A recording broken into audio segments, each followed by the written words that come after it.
How do you self-motivate?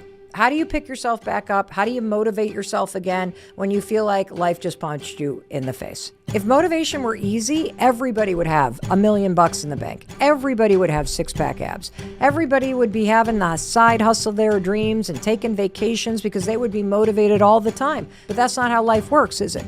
There are things you can do to help someone tap back into the drive inside themselves in a moment like this. And these 2 steps are also what you need to do in moments where you're the one who needs the motivation. Step number 1. Hey, it's your friend Mel, and welcome to the Mel Robbins Podcast. Thank you so much for being here today. I'm so excited to talk to you. And the fact is, I've been dying to talk to you about a particular topic. What is that topic? Self-motivation. And the thing about self-motivation is that it's something we all want, but it's something that we don't really understand. I mean, I'm sure that you may be thinking about things that you want to improve or change in your life. It's the time of year where everybody's doing it. It's the time of year where businesses are planning big changes. People are thinking about what they want in the next year. And so no matter when you're listening to this, I know that the story I'm about to tell you and the things I'm about to teach you about self-motivation are really going to help you. Because the fact is, there are 2 truths about self-motivation that are essential for you to understand if you want to be able to hack motivation when you need it. Because here's the thing. You know, when you're busy making plans or setting goals or deciding kind of what you want to go do, you feel really motivated, don't you? But have you ever noticed that life has this funny way of taking the wind right out of the sails as soon as you really need the motivation? It's like, boom, no wind, you're not going anywhere. And I have a personal story to tell you because this is exactly what's happening in my life right now. I got home a couple days ago. We were down in Boston taping a bunch of episodes down in our brand new studios. It's super cool. Right now, I am up above our garage in our little studio in southern Vermont. And when I got home a couple days ago, our son Oakley was about to hear back from his top choice for college. He, like so many kids, applied early decision, which means if the college accepts him, he is going to agree to go. It's like a binding contract. And this particular school that he had applied to was going to let all the kids who had applied early decision know by announcing the decision in an online portal at 8 o'clock in the morning on a Saturday. So it's Friday night. I get home from a week in Boston. Chris is home. We have a dinner with Oakley. He's so nervous. We're nervous. We're excited. And Chris and I set our alarm. Oakley sets his alarm. You know, we say good night, excited for the morning. And for the first time since I can remember, honestly, Oakley was awake and downstairs before Chris and I were because he couldn't sleep.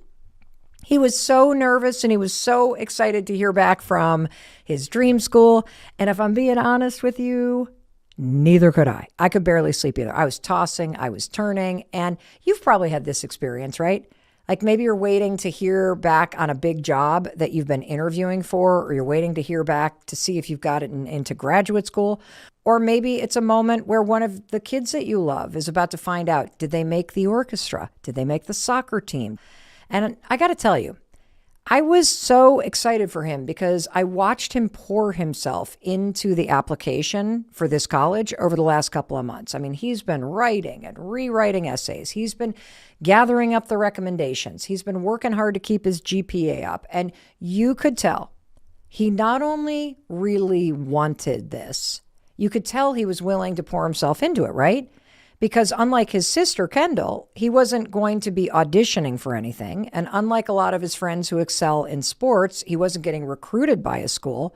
And this particular school doesn't do interviews. So his one shot was how he could present himself as an applicant on paper. And as somebody who is dyslexic, that's basically your worst nightmare. But he went for it. And that morning, standing there in my PJs, I wasn't really nervous. I mean, I was so excited. I was excited because it wasn't just about the college application, but I've seen how hard he's worked for 4 years straight. And I know that all these schools are now crazy competitive, but I said to myself, look, you don't need to worry about the smell. He's put in the work. He's in the zone of what the school is looking for. And, when you see him on paper, he did a good job. He's got a 6 GPA. He's the captain of 2 varsity sports, senior mentor, won these awards, blah, bitty, blah, bitty, blah, bitty, blah. If you've heard him on the podcast, he's a great kid and has awesome emotional intelligence. So here we are. His stomach is in knots.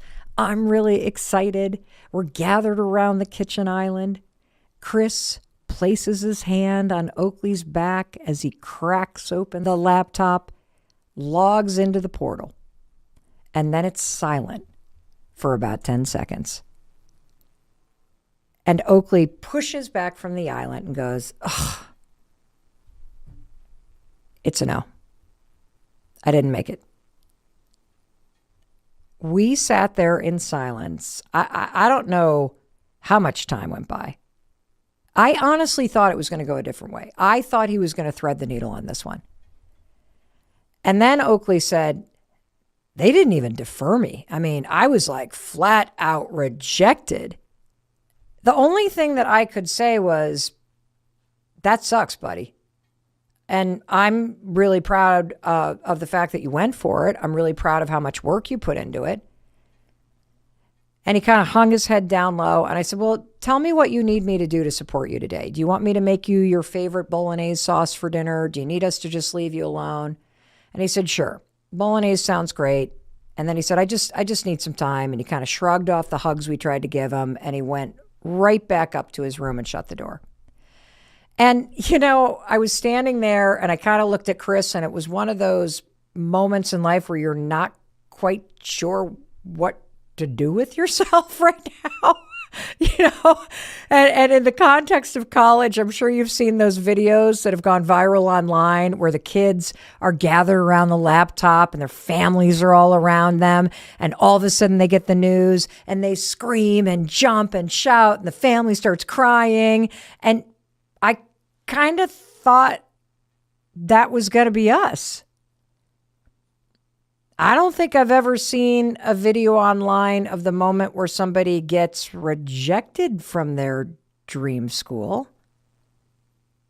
And yet, life is full of rejections. It's full of setbacks. It's full of heartbreaks. And you can know that intellectually, but boy, is it hard when it hits. And it's hard when it hits you, and it's also hard when it hits somebody that you love. Thankfully, I am smart enough at this point in my life that I knew that that was not a moment to kind of crank up the motivational pep talk, right? Because that's the last thing that you want to hear when your dream school says, "Nope, you're not good enough for us." Or that job that you've been interviewing for says, "Sorry, you don't have what it takes." And there's a lot of layoffs happening right now. In fact, someone that is in my family just got laid off after working somewhere for 10 years, just completely out of nowhere. Their boss didn't even know it was coming. I'm sitting here talking about college applications with Oak. And the fact is, you can pour years of your life into something. And all of a sudden you hear, "Nah, I think we're going to go in a different direction." And when that happens, let's just not even mince words. It freaking sucks. And you do need to wallow in it. You do need to take some time. You do need to feel sad or frustrated. You do need to let all of that come up because you know what? Those are very appropriate emotions. In fact, they prove that you're mentally healthy because when you work hard for something and you don't get the result that you were working for, it does sting. So don't rush past that feeling. But now let's talk about what comes next. Because one of the hardest yet most important skills in life is what you do after you've been rejected. That's what we're talking about today. How do you self-motivate? How do you pick yourself back up? How do you motivate yourself again when you feel like life just punched you in the face? And that's exactly what's going on in our house right now. Oakley now has, as I'm talking to you, exactly 11 days to complete all the remaining applications and essays that he needs to work on in order to apply to other colleges. And it's because he was so motivated and excited about this one school that he figured, oh, all the work that I'm doing for this, it'll help me get the other stuff done. And I'll wait until I hear, and hopefully I'll get in. And if not, then I'll complete the other ones later, right? It's easy to do that when everything's in front of you. But now here we are, 11 days to complete all this. And not only do you have to complete all this, but you have to do it in the wake of feeling like you're not good enough for the place you wanted to be. So let me ask you a question. On a scale of 0 to 100, how motivated do you think he feels right now? If you guess 0, you would be correct. He is the opposite of motivated. He is demoralized. He feels like he's not a smart kid. And, if I can't get it, why even bother? And he's not the only one, because when you have a moment where you feel like nothing's working out, that is the kind of emotion of it, right? And for example, if you happen to be single right now and everyone around you, oh my God, everybody's getting engaged, everybody's getting married, and here you are, you're having to put yourself back out there again after a breakup yet again. When is this ever going to be your turn? Or if you've ever had an issue getting pregnant, doesn't it seem like everybody around you is getting pregnant with ease? This is exactly the feeling. If you're in the financial industry and you've got to pass a huge exam for work, no matter how hard you study, if you don't pass it the first time, now you're going to be panic-stricken and you're going to feel demoralized, which makes it so hard to get motivated. I'll give you another example. You started selling real estate, which seemed like a great idea, right? You were super motivated in the beginning. But now it's been a year. And no matter how many networking meetings you have gone to, you can't get your own listing. And every time you look around, a new house is on the market and they're listed by somebody else. And why is it that you can't get this? And then you don't feel that motivated. Why is this so easy for everybody else? And doesn't it feel like you're the only one who feels that way? But you're not. And you can do something about it. And if you're in the position that I'm in right now, which is I'm the mom watching this go down with somebody that I love, and intellectually, I'm sitting here saying all the stuff I say to you all the time on this podcast. This is happening for a reason. Intellectually, of course I know he's going to end up in the right place, exactly where he needs to be. Of course I know that college does not define who you are. Of course I know all this. But you can feel two things at once. You can know that everything's going to be okay. And you can also feel in your heart something breaking, right? And that doesn't change the fact that I can't want this for him. He has to want it for himself. And the truth is, I can't motivate him. And we're going to get into why I can't motivate him. Do you know what I would give right now to have motivation on tap? Wouldn't it be so cool that instead of going to a bar for a pint of beer, if you could walk into a bar for motivation and just grab that handle and pour a pint full of liquid motivation and boom, all of this emotion is gone. All of a sudden you're super excited. That would be so amazing. And I want to stay on this example for just a minute of what I'm going through, because I think everybody can relate to the dynamic here, whether you're the one that's been rejected or you're the one that's concerned about somebody who is. Because what our son does or doesn't do in the next 11 days potentially determines what the next 4 years of his life could look like. And that family member of mine who got laid off after working somewhere for 10 years, what they do or don't do over the next few months can really matter in terms of what happens next. And that takes us back to our topic. How do you motivate yourself when you don't feel motivated at all? And here's how we're going to tackle this. We're going to break it down because I want to give you specific tactics based in science for a moment like this. And I also want to make a very important request. If this isn't you right now, I guarantee you someone you love is feeling this way. Please share this episode with them. Give them this information. Let them hear that they're not alone and let them feel empowered by the fact that there are simple things that you can do, period. to tap into that self-motivation. This is the closest thing I can give you to motivation on tap. This episode right here, because here's what you and I are going to cover. First of all, I'm going to break down the true definition of motivation using the research so that you and I are using the word in the exact same way. Next, you can't talk about motivation without talking about the word dopamine, because so many people and researchers and writers and podcasters talk about dopamine in relation to motivation. There is so much interest in that, so we will talk about that as well. Then you and I are going to cover 2 essential strategies that you need in a moment like this right now. These are 2 strategies based on research that A, will help you locate that self-motivation, and B, will really inspire you to not only get back up, but to bring your A game when you do. So don't you go anywhere. I'm going to be waiting for you after a very short break where you can hear a word from our sponsors. Stay with us. Hey, it's your friend Mel, and do not skip this because I have something to give you for free. No kidding. Say goodbye to 2023. Let's say hello to 2024. Make it the best year ever. I have a free 29-page workbook. I made this for you to thank you for being here on YouTube, watching all of our videos, supporting our work. I'm going to help you answer what you want in 2024. And then more importantly, you're going to create a plan to go get it. Then I'll be here on YouTube motivating you every step of the way. You and me, baby. Let's create the best year ever. Just click the link. Boom, I'll take you to the page. You'll have this puppy in your hands in less than a minute and be right back here with YouTube for me to motivate you. I love you. Let's do this.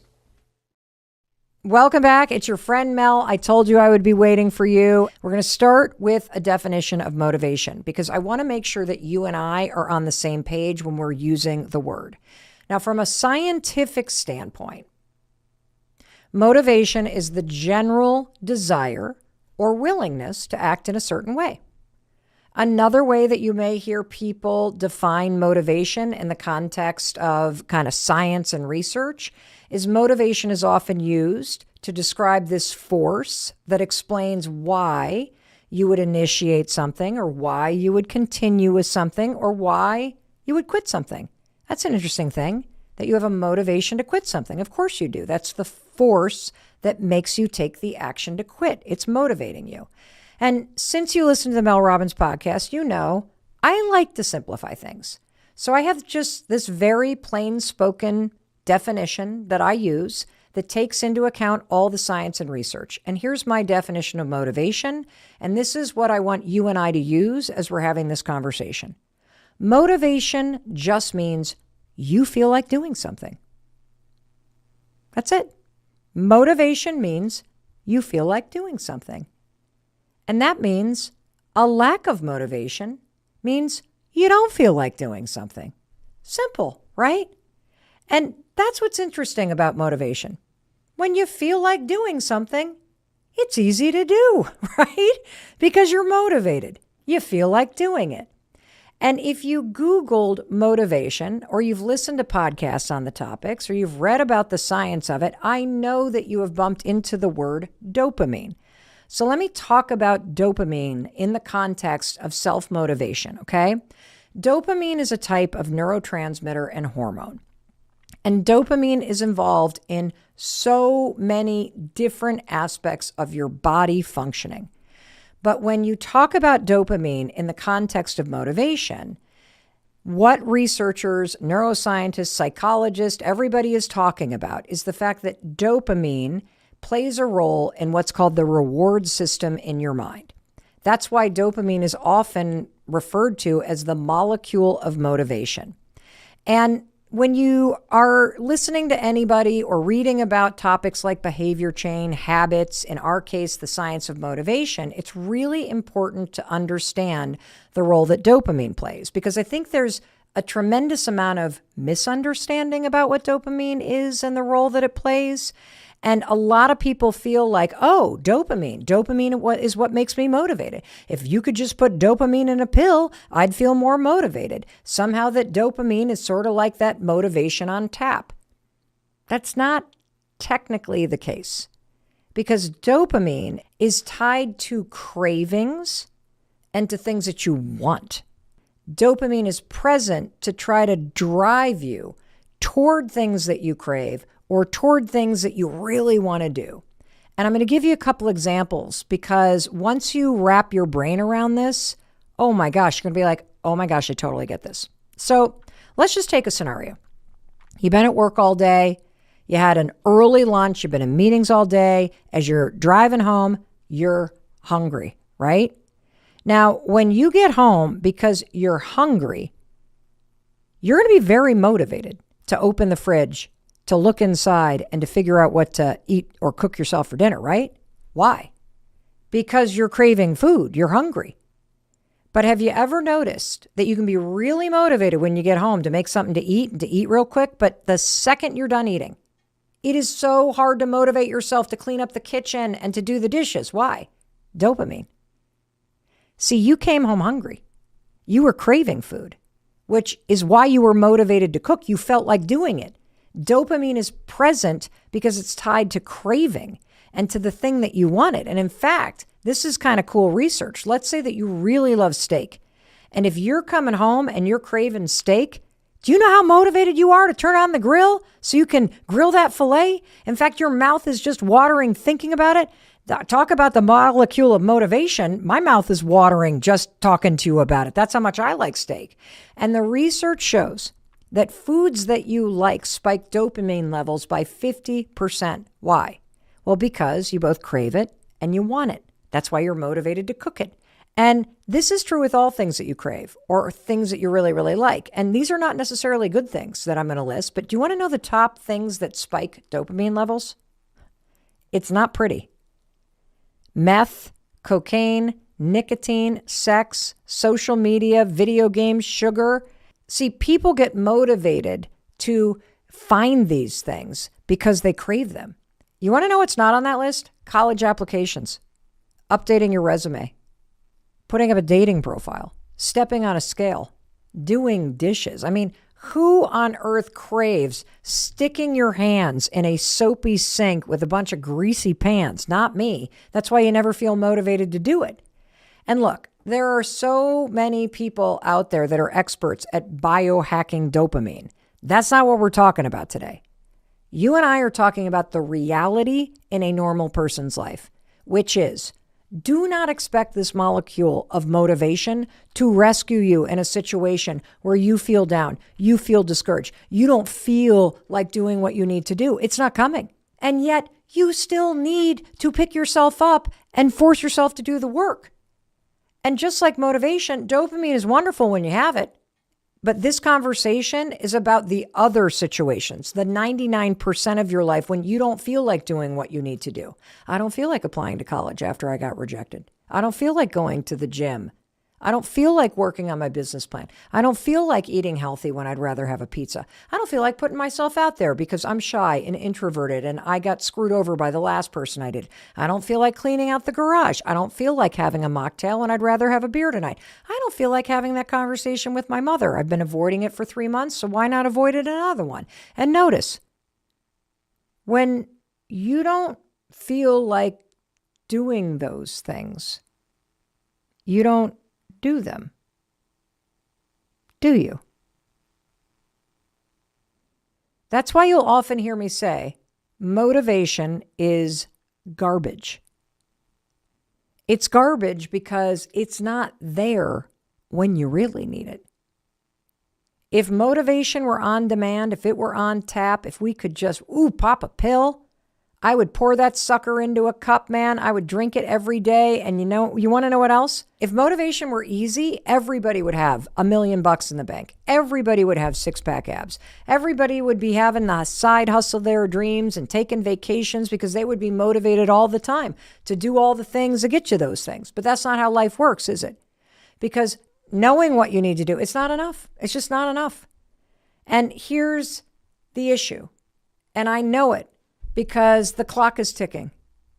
Waiting for motivation to strike is basically saying it's never going to happen. And if you're in a situation like we are in this household, you got 11 days. You got 11 days. You cannot afford to let your feelings derail the actions that you need to take right now.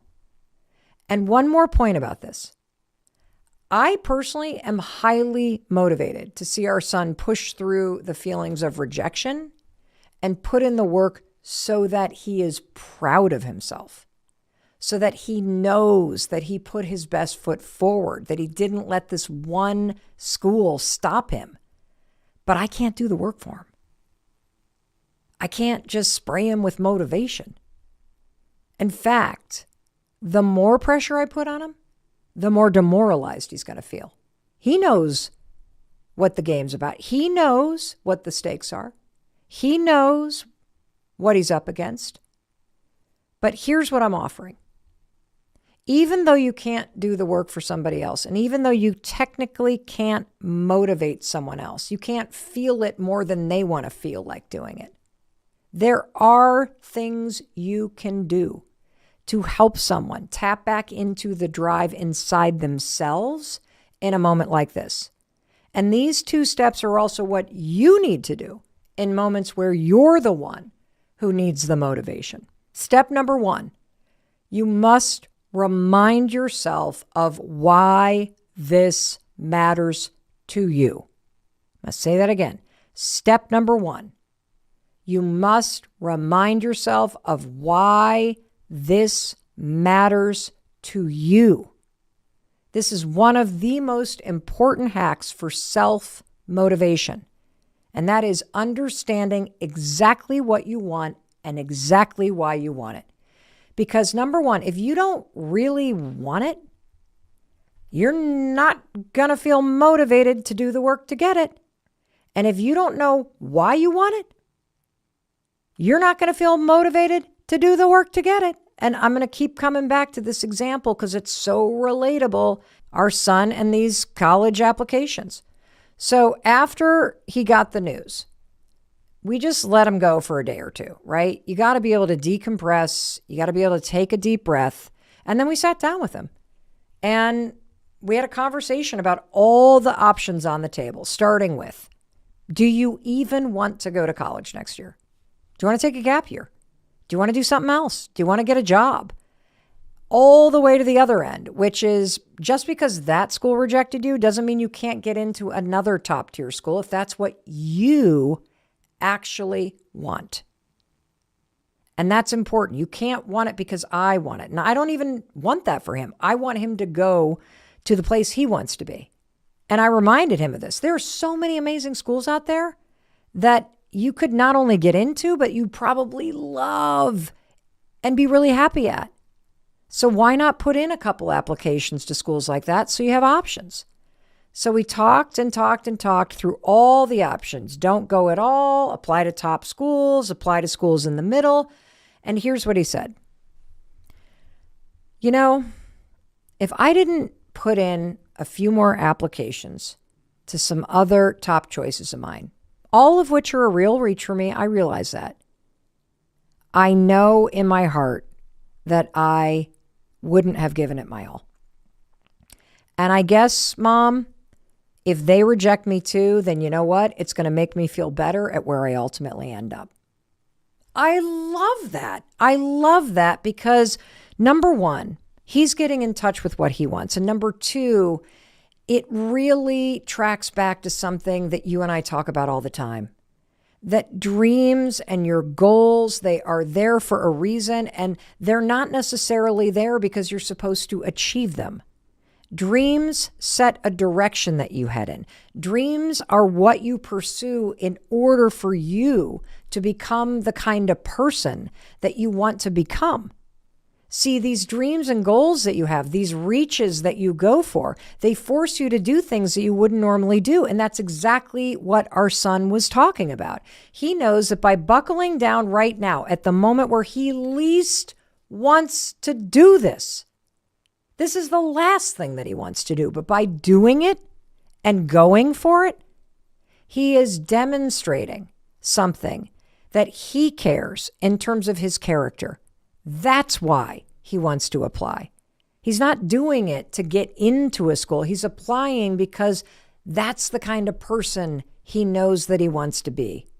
And I want you to think, like, where in your life have you gone for something simply because you knew pursuing it would cause you to become a better version of yourself? And so let's circle this back. and highlight step one, which is you have to know why you want something. And let's talk about you. Let's talk about your why. Whether you're listening to me right now and you're picking yourself back up, or you're cranking along, you got some big goal and you would just love to destroy it this year. I mean, let's level up. Let's amplify. Let's swing for the fences, people. You want to tap into that like self-motivation to really rocket ship this puppy. What is it that you want? What is it that you're working on? And why do you want it? Why?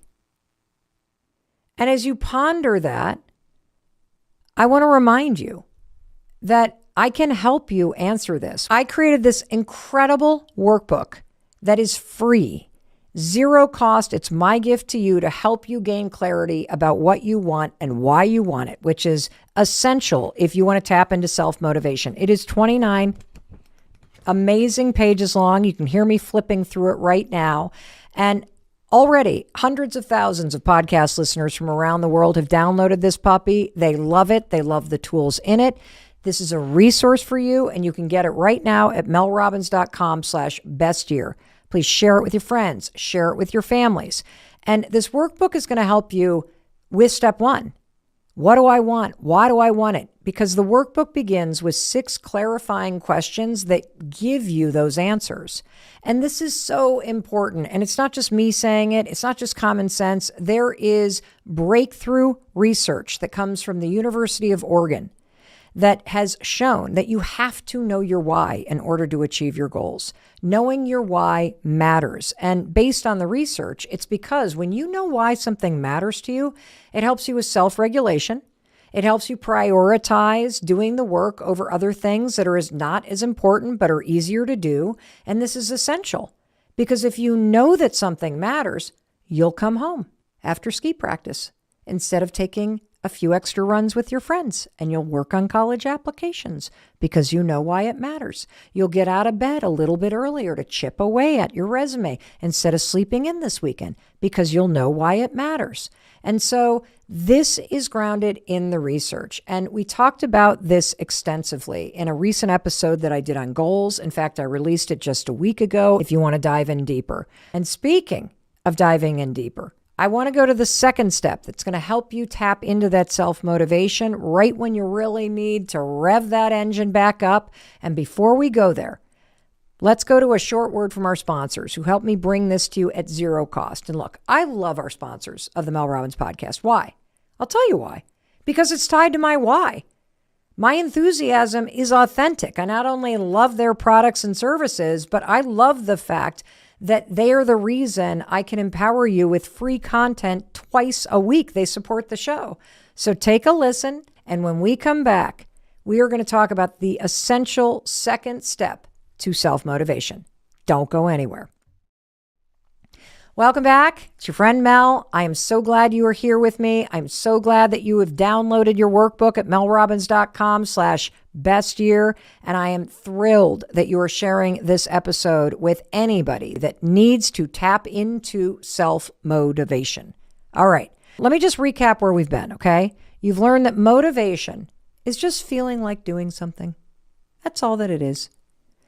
We talked briefly about dopamine and the fact that dopamine is a part of motivation, but it's really part of the craving cycle, that when you crave something, the dopamine effect is there, and that's what is driving the motivation for you to move toward it. But we are really focusing on what the heck do you do when you don't have the craving, when you don't feel motivated, when you don't feel like sitting down and cranking out a resume, when you don't want to dive into your taxes or go out on another date or spend a Sunday night prepping healthy snacks for the week, or getting your desk or your closet organized, none of which anybody ever craves to do, which is why we don't do it. But you don't have to be stopped by that anymore, do you? Because you know that motivation is just a feeling and that there are going to be things that you have to do in your life that you don't want to do. And so now you know you're going to have to hack this thing, right? So step one, you got to remind yourself, why does this matter to you? Even the stupid little stuff. Why does it matter to you to do the dishes? I'll tell you why. Because when I wake up in the morning and I walk into the kitchen and I want to have a nice cup of coffee and light my incense and start my day off right, you know what I don't want to see? I don't want to see a sink full of crusted, greasy, nasty ass dishes and pots from last night that are cold and gross. And I don't want to roll up my pajama sleeves and stick my hands into the soapy water and have to scrub that stuff off, because you know what? I'm going to be mad. I'm going to be mad that I left it for myself. I'm going to be mad that nobody else did it. I'm going to be mad that I left yesterday's mess for myself first thing in the morning to clean up, because that's a stupid way to start the morning. And I know that. So why is my why do the dishes at night? My why for doing the dishes after I cook is number one, because I want to set myself up for a great morning. Number two, I know that even though it doesn't feel easier, and even though I don't crave sticking my hands into the sink right now at night, I know that if I do it right now, I'm going to be better off. I know how good it feels when I'm done doing the dishes. And I know that a little push right now to get me to do the dang dishes and get it done and wipe down the counters and go to bed with a clean kitchen, that matters more to me than how I feel right now about not doing it. So I don't sit around and wait to crave. I don't sit around and wait to feel motivated. I push myself to do it because it matters. It matters. And here's step two. You ready? This is so simple. Let's just take a page from Nike, from the most powerful tagline on the planet of any brand, anywhere. Just do it. 3 words. Just do it.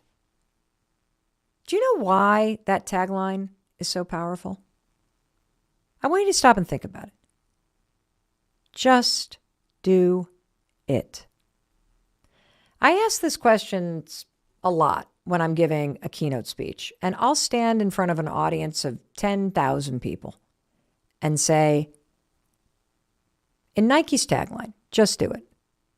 What do you think the single most important and powerful word of that tagline is? You know what everybody guess? Do. Do. And I don't blame them, because I take an action first approach to life. But do is wrong. That's not the reason why that tagline is so powerful. You know what everybody guesses next when I tell them, nope, it's not do. It. You got to know what you want. That's true. That's true. You do need to know what you want, because when you know what you want, you now can align your actions with it. But that's not why that tagline is powerful, and I can prove it to you. Imagine if their tagline was just do it. Would that be that empowering? No. That's because the most powerful word in the entire tagline is just. Just is the universal moment of hesitation. It's that moment where you're standing on a sideline and you're thinking about whether you're going to jump into the game. You're thinking about whether or not you're going to do it. You're standing there because you're afraid, or you feel unworthy, or you feel like you might not be good enough to be in that game, or now might not be the right time to jump into the game. See, all of those emotions that you feel, they don't motivate you, they drive you to hesitate. Because it's so easy, right, to stand on the sidelines and think about filling out applications, or think about applying for that job, or think about going out on another date. See, that's what Nike's referring to. How you and I sit in our heads and stand on the sidelines of life just waiting for inspiration or motivation to strike. That's why this tagline is so powerful, because Nike knows we are not motivated to do things that scare us. We are not motivated to step into the game. We are not motivated when it comes to doing things that feel a little scary, that feel like they might challenge us, that feel like we might not be good enough. That's why they're saying just do it. They are calling you from the sidelines, because guess what? There is greatness in you. Even when you don't feel like it, there is greatness for you to tap into. There is greatness that you can apply to this situation. So how the heck do you summon it? Just do it. Push through the hesitation, because the power is in the action. Self-motivation means you understand what you need to do, why you need to do it, and you force yourself through the hesitation to do the thing you don't feel like doing, regardless of your emotions, despite the fact that you're not motivated. You do it because you know why this matters. And the reason why it matters is because every time you push through that hesitation, every time you push through the lack of motivation, you tap into the greatness that is inside of you. You open the doors to a life that you're meant to lead. It's only through the action. And I've come to believe it's only through learning how to push through that moment of fear, that moment of hesitation, those moments when you don't feel like it. That's how you tap into the greatness. And there's one other thing I want to share to you in this regard of just do it. Because the other night I was out to dinner with our daughter Sawyer and her boyfriend Gavin, and they knew that Oakley had not gotten into his school, and they were asking, how he's feeling. And we were just talking about how hard it is. I mean, how hard it is to just pick yourself back up, especially when you didn't get what you worked for, and put your best effort forward. Even though you feel like a loser, you feel like you failed, or you feel like, why bother? And Gavin was kind of reflecting on his kind of college process, and he had this really awesome philosophy. I'm going to steal this because I freaking love this. And it's something that he learned from his coach when he was playing D1 lacrosse: fail at full speed. In life, I want you to fail at full speed. If you're going to apply to a top school or to your dream job, or you're going to try to overcome your health challenges, I want you to know in your heart that you ran at that thing as hard as you freaking could. That if you wanted it, if you know why you wanted it, that you freaking attacked it, no matter how you feel in this moment. That you don't let the temporary feelings stop you from giving your all when the moment matters. And you know what I also love about this? Well, first of all, I love no motivation required. It didn't say when you're motivated, make sure you fail full speed. No. Motivation is not part of this. It's 100% about who you are being. If you're going to fail at full speed, you're not going to wait around to feel motivated to do that. You're going to push yourself. That's an ethos. That's a philosophy about how you attack the things that matter to you. I mean, don't you want to be that kind of person that gave it your all when it comes to the things that you really want in your life? I mean, I can't imagine any worse feeling than living with regret. Knowing that you just gave up. You just, whatever. I don't feel like it. I know it matters to me. I'd be willing to live with this heartache for my whole life, knowing I didn't truly take my best shot, rather than the heartbreak of going for it and being told no. I mean, wouldn't you rather fail at everything, knowing that you tried as hard as you could? I would. I'd rather do that than be successful to everybody on the outside, but know deep on the inside, I cut corners. I cheated my way there. I didn't really earn it. And here's the thing. Fail at full speed. It's about putting your heart into something that matters to you, running at the ball. But I do want to add one caveat, because I have said a lot in our conversations, especially recently, that you must slow down before you can step on the accelerator. Being clear about the direction that you're headed in, way more important than how fast you're going. There are so many people just running in circles, no idea where they're headed, going nowhere fast. So let me explain what full speed means. It means slowing down so you understand what you want and why. And once you figure out what you want and why you want it, it means giving it your very best effort. Whatever best means today. And there are going to be those days where you only have 20% to give or 30% to give or 40% to give. That was me for the past 2 months. I have been exhausted. I've worked way too much this year.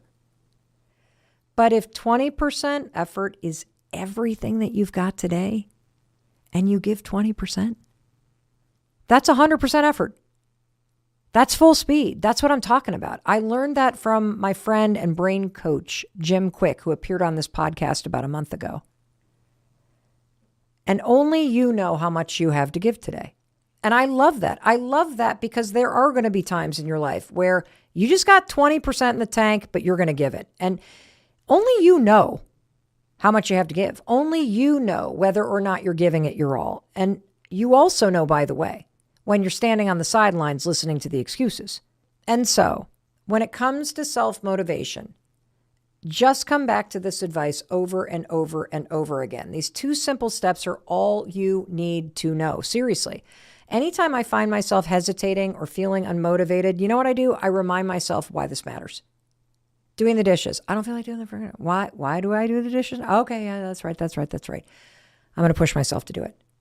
For the big things, for the little things, it will summon the exact clarity that you need. It will cut through the emotions of the moment and it will give you exactly what you need to do next. It works for me. I know it'll work for you. So stop waiting around to feel like it. Motivation is not coming. If it's not something you crave, dopamine is not going to help. And it doesn't matter because now you know the 2 simple steps and the truth about self-motivation. It is there for you. If you understand what you want and you remind yourself of why you want it. And then you got to just do it. Use the 5-second rule, 5, 4, 3, 2, 1, and push yourself through the excuse and take the action. Fail at full speed. And I have a feeling you're not going to fail at all. And don't ever forget, I will be here twice a week, right by your side, reminding you every step of the way that yes, there is greatness inside of you. And in case no one else tells you today, let me be the one to say, I love you and I believe in you and your ability to create a better life. Now go do it. And thank you so much for being here on YouTube. Do not forget to get your download. melrobbins.com/bestyearever. Boom. And more importantly, subscribe to the channel. It really helps us bring you amazing stuff like this. And I know you want more motivation. Listen to this next.